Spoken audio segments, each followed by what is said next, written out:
꿈. Now in a dream, our mind continuously does this. We create and perceive our world simultaneously, and our mind does this so well that we don't even know what's happening.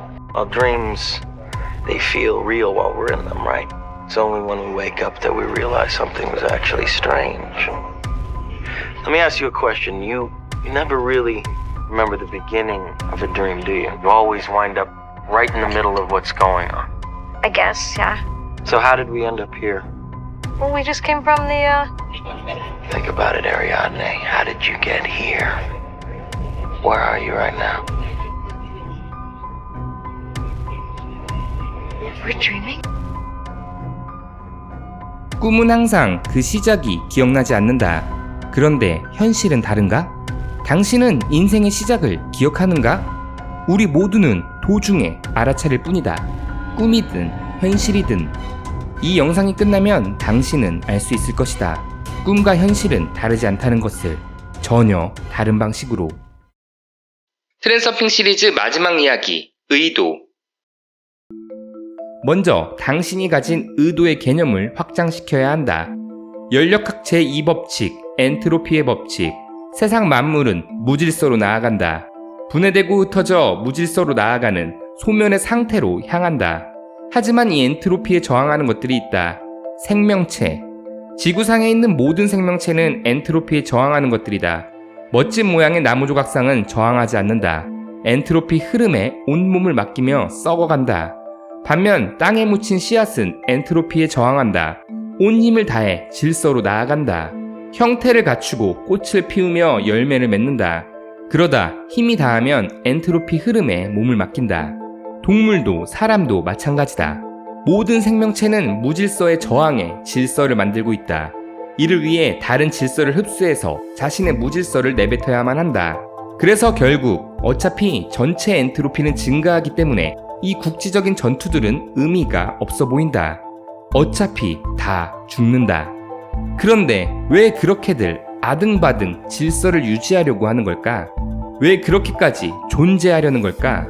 그렇게까지 하려는 이 욕구, 욕망, 심보, 소망, 희망 등등 온갖 말로 차마 다 표현할 수 없는 그렇게 하고자 함, 이것이 의도다.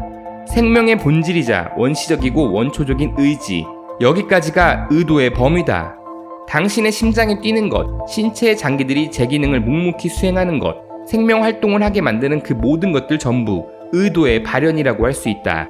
당신이 태어나고 살아 숨쉬는 것은 의도했기 때문이다. 모든 생명체는 의도를 가지고 있으며 의도를 잃어간다는 것은 죽어간다는 것이다. 이제 의도의 범위가 조금 확장되었는가? 의도는 성질에 따라 다음과 같이 구분할 수 있다. 내부 의도와 외부 의도. 말 그대로 의도의 위치로 받아들이는 것이 좋다. 나의 내부에서 발현하는 의도, 그리고 외부에서 발현하는 의도. 내부냐 외부냐 그 위치에서 통제 가능성을 느낄 수 있다. 원칙적으로는 둘 다 통제 가능하지만 외부 의도의 경우 특정 조건이 요구된다. 여기서 당신은 눈치챘을 것이다. 어려운 저 외부 의도가 뭔가 대단히 중요한 것 같다고. 정답이다. 성공한 운동선수, 위대한 예술가, 존경받는 과학자 등등 인간의 한계를 뛰어넘는 보통을 벗어난 특출난 무언가를 해낸 사람들은 소수이다. 그런 그들을 보며 생각한다. 왜 쟤들은 되고 나는 안 되는가? 조금 더 요즘식으로 표현한다면 될 놈은 되고 안 될 놈은 안 되는 걸까? 그렇지 않다. 될 놈과 안 될 놈을 구분짓는 것은 재능, 노력, 천재성과 같은 것들이 아니다. 단지 외부 의도의 사용 유무이다.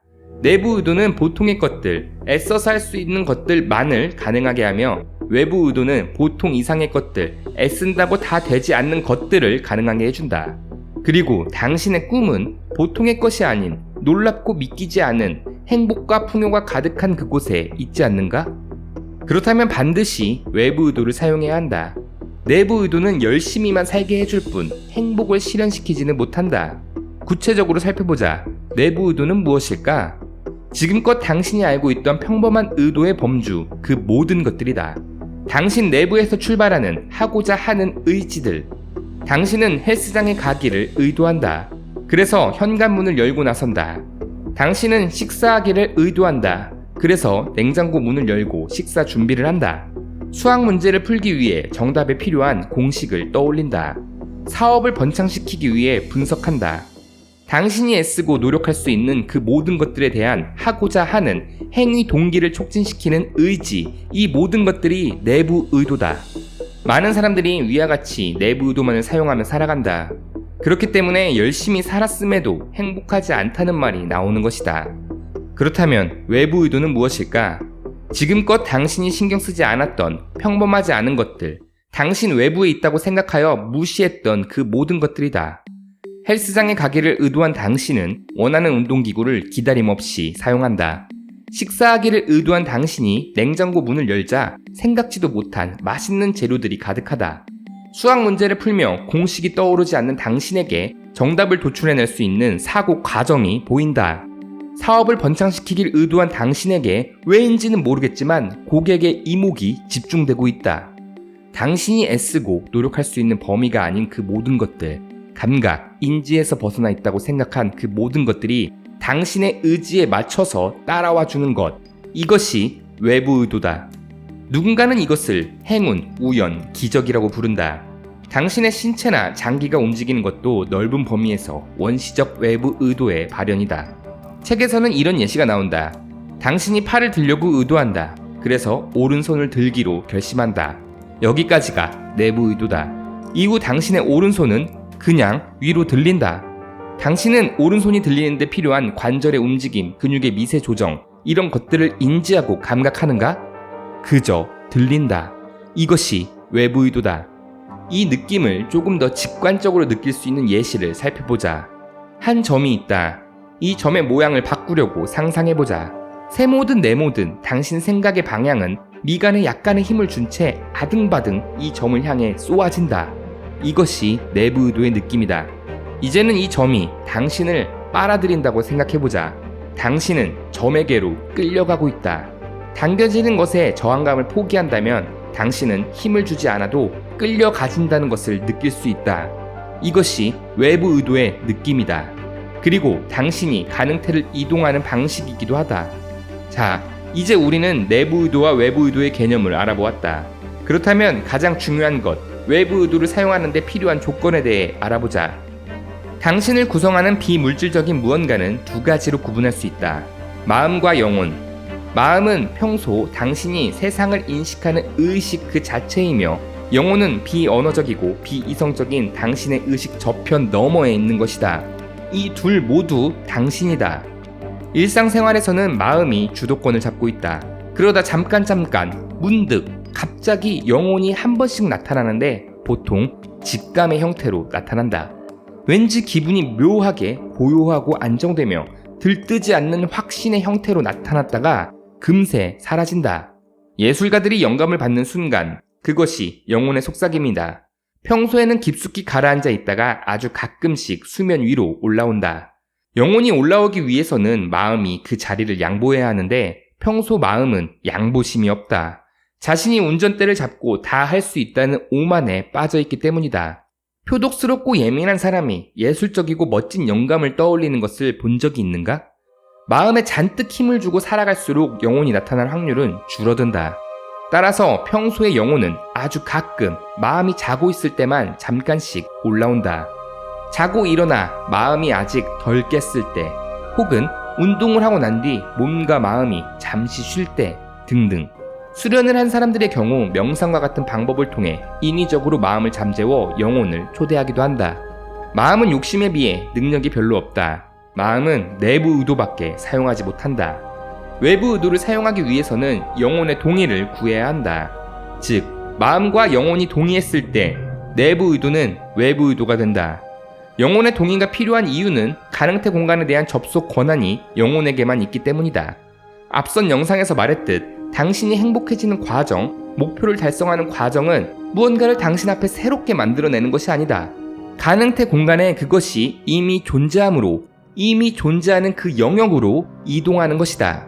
영혼의 동의를 얻어 외부 의도로서 원하는 가능태에 주의를 고정하면 그곳으로 이동되어지는데, 이것을 3차원만을 인식하는 인간의 관점에서 바라보면 원하는 것이 나타나는 것처럼 보인다. 그렇다면 영혼의 동의를 어떻게 얻을까? 허무하게도 간단하다. 대화하면 된다. 하지만 안타깝게도 인류는 영혼과 소통할 수 있는 능력이 퇴화했다. 인류의 능력은 과거 종교 펜듈럼에서부터 현대의 과학 펜듈럼에 이르기까지 거대한 펜듈럼들에 의해 퇴보당했다. 고대 피라미드를 건설하던 누군가의 외부 의도를 현대에선 찾아보기 어렵다. 영혼과의 소통이 어려운 이유는 영혼이 언어를 구사할 줄 모르기 때문이다. 영혼은 상징, 감정, 느낌과 같이 그 자체로 한 번에 딱 알 수 있는 언어보다 고차원의 수단을 사용한다. 구구절절 짓거리지 않아도 느낌표 하나로 알 수 있는 느낌. 훌륭한 예술작품을 보면 말로 표현할 수 없지만 뭔가 뭉글뭉글 거리는 그런 느낌들, 그냥 안다. 하지만 마음의 경우를 보자 교리, 이론 등에 갇혀 시끄럽게 구구절절 공기의 떨림을 내뱉어야만 이해하고 알게 된다. 현대인들의 영혼과 마음의 사이는 이미 충분히 멀어져 있다. 이 둘의 사이가 매우 가까웠던, 원활한 소통을 통해 마음대로 외부 의도를 사용할 수 있었던 먼 과거의 누군가는 기적을 행했을 수도 있다. 트랜서핑의 이론상 물 위 각 지점들에 발을 가져다 대고 있는 가능태들을 이어 붙여서 이동하게 되면 물 위를 걷는 것처럼 보인다. 하지만 우리는 저 정도까지 필요하지 않다.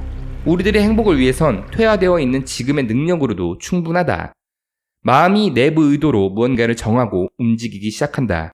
그리고 그것에 영혼이 동의를 하면 외부 의도가 발현되어 해당 가능태로 이동한다. 여기서 중요한 점은 마음의 역할은 정하고 움직이는 데서 끝나야 한다는 것이다. 외부 의도가 해야 할 일을 내부 의도가 하려 들면 안 된다. 정하고 움직이기 시작했으면 마음은 묵묵히 말대꾸하지 말고 해야 할 일을 하게 하라. 가능태 접속 권한도 없는 녀석을 나서게 하지 말라. 영혼의 동의를 얻기 위해서는 해당 감정, 상징, 직감을 느껴라.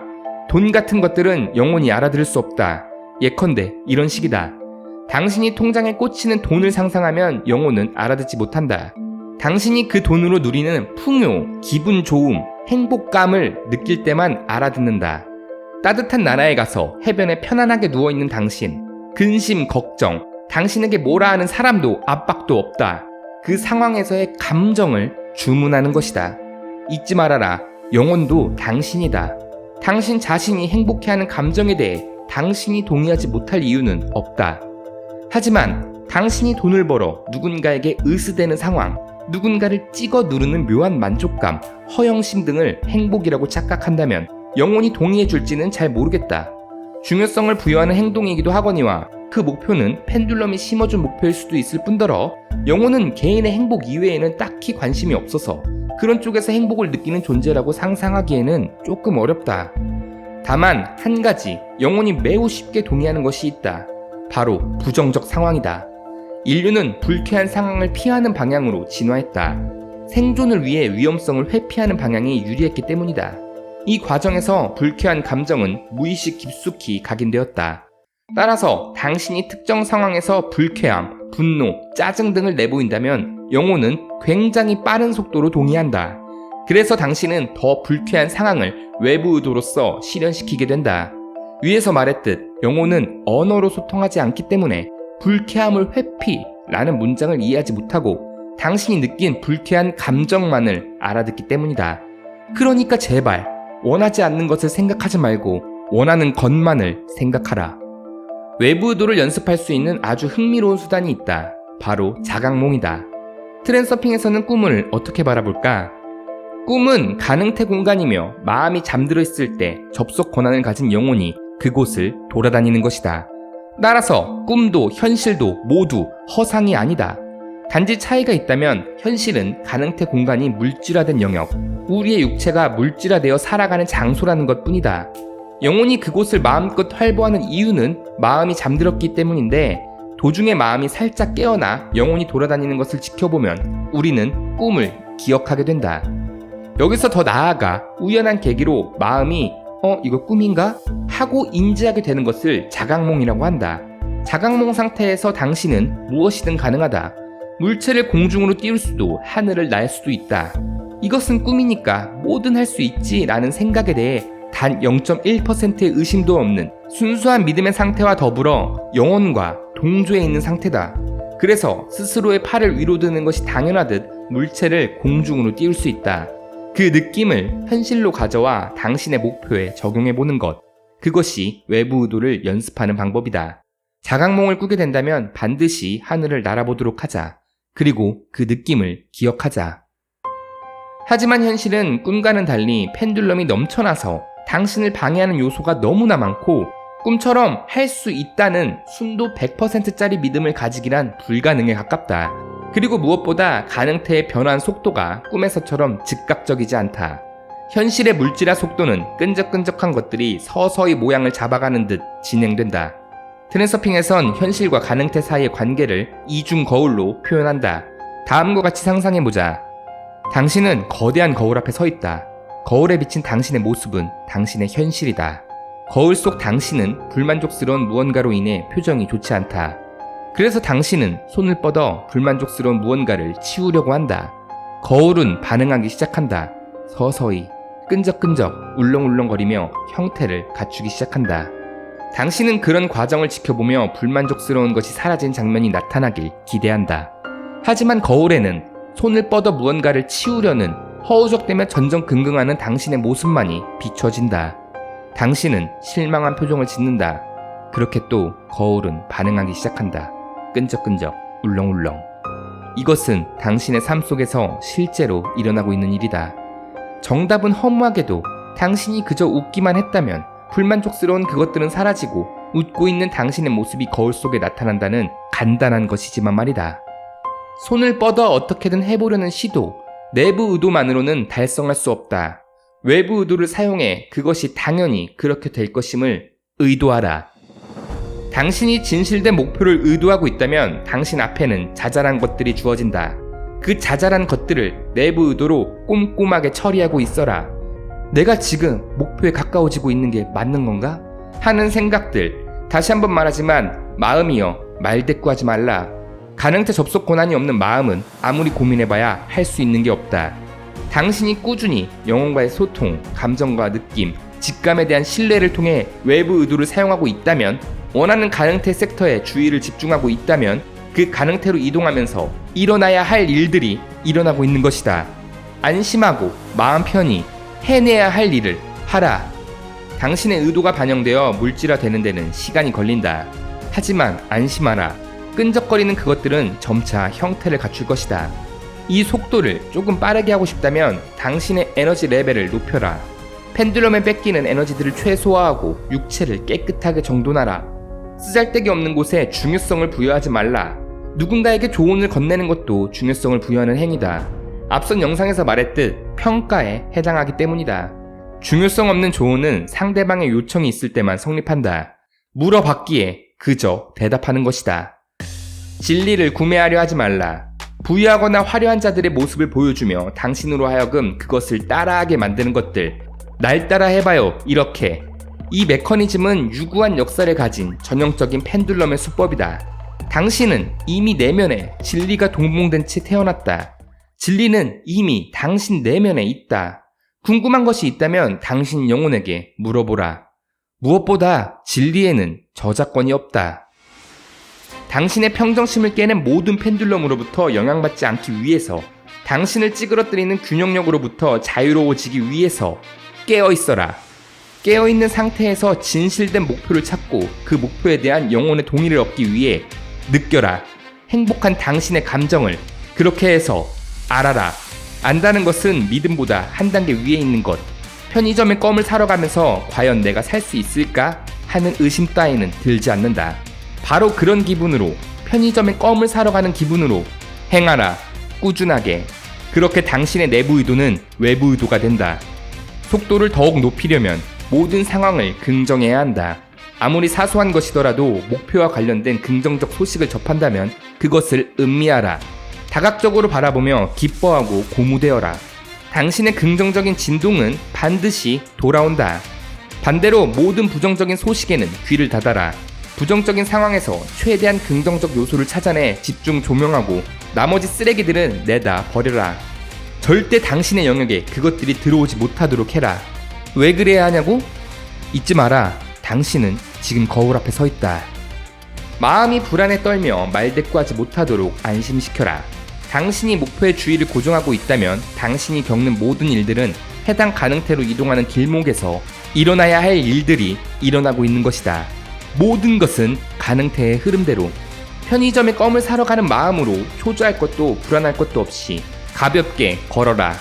꿈에서 꿈이란 것을 알게 되면 모든 것을 할 수 있듯 현실에서도 당신이 의도한다면 당신은 당신의 운명을 지배할 수 있다.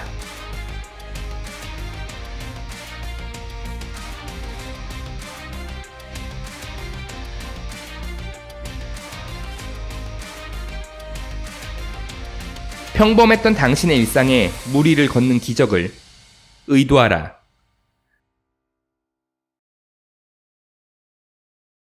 주말의 설레임을 평일에도 유지하기로 마음을 먹는다. 하지만 월요일이 주는 무력감 앞에서 쉽게 굴복하고 만다. 트랜서핑 시리즈가 당신을 고문시켰다 하더라도 당신은 며칠 혹은 몇 달 뒤에 잊어버릴 수 있다. 하지만 괜찮다. 이 영상이 있다는 사실, 책이 존재한다는 사실을 아는 당신은 언젠가 당신의 일상에서 비슷한 상황을 만났을 때 어렴풋이 떠올릴 수 있으니까. 언제든 다시 돌아와 읽거나 볼 수 있으니까. 그리고 그런 상황들이 반복되어도 괜찮다. 당신은 분명 조금씩 강해졌을 테니까. 내용이 난해하고 어렵다면 굳이 다 이해하려 들지 않아도 된다. 그냥 세상을 긍정적으로 바라보도록 하자. 사랑하는 사람의 미소를 보며 감사함을 느끼고 파란색 하늘을 사랑하자. 거창한 목표 따위도 필요 없다. 당신의 목표는 단지 노래를 듣는 것이다. 당신이 들어야 할 노래는 힙합도 발라드도 재즈도 아니다. 당신의 웃음소리다. 거창한 철학적 사유도 진실된 영성적 깨달음도 노련한 과학적 증명도 결국 돌고 돌아 도착하는 곳은 당신의 웃음이다. 당신은 웃기 위해 태어났다. 그러니 스스로의 미소를 사랑하자. 웃어라. 온 세상이 너와 함께 웃을 것이다.